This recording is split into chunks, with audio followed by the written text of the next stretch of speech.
বাংলাদেশের কাছে বিদ্যুৎ সরবরাহ বাবদ প্রায় 10,000 কোটি টাকা পাবে ভারতের আদানি পাওয়ার।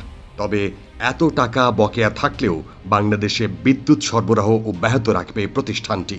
ভারতীয় আর্থিক ও ব্যবসা বিষয়ক সংবাদ মাধ্যম মানি কন্ট্রোল শুক্রবার এক প্রতিবেদনে এই তথ্য জানিয়েছে। আদানি গ্রুপের একটি সূত্র সংবাদ মাধ্যমটিকে বলেছেন, বকেয়া দ্রুত পরিশোধের জন্য বাংলাদেশের অন্তর্বর্তী সরকারকে অনুরোধ জানানো হয়েছে। আমরা বাংলাদেশকে জানিয়েছি, বিদ্যুৎ কেন্দ্র তৈরিতে অর্থ লগ্নিকারীদের চাপে আছে আদানি গ্রুপ। এছাড়া আদানি গ্রুপ আশা প্রকাশ করেছে, বিলম্বের সুদ সহ সব বকেয়া দ্রুত পরিশোধ করা হবে।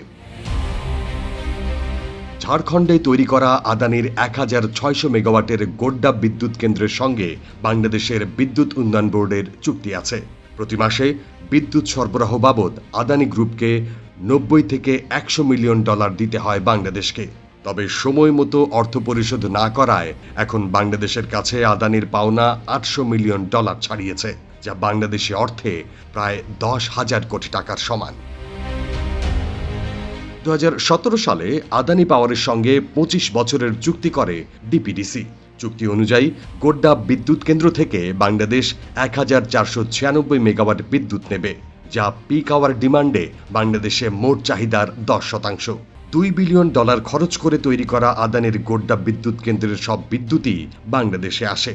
2023 সালের জুনে বিদ্যুৎ কেন্দ্রটিতে বিদ্যুৎ উৎপাদন শুরু হয় এবং ওই মাস থেকেই বাংলাদেশে বিদ্যুৎ সরবরাহ শুরু করে তারা। চুক্তি অনুযায়ী আদানি গ্রুপকে বিদ্যুৎ সরবরাহের পাওনা মার্কিন ডলারে অর্থ পরিশোধ করে বাংলাদেশ।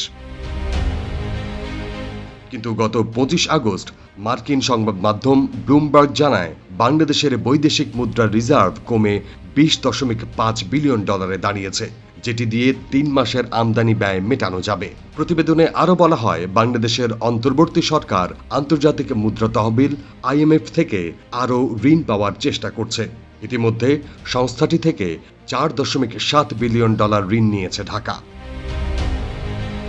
এদিকে বাংলাদেশ যদি আদানির বিদ্যুৎ কেনা বন্ধ করে দেয়, এমন আশঙ্কা থেকে ভারত সরকার তাদের বিদ্যুৎ নীতিতে পরিবর্তন এনেছে।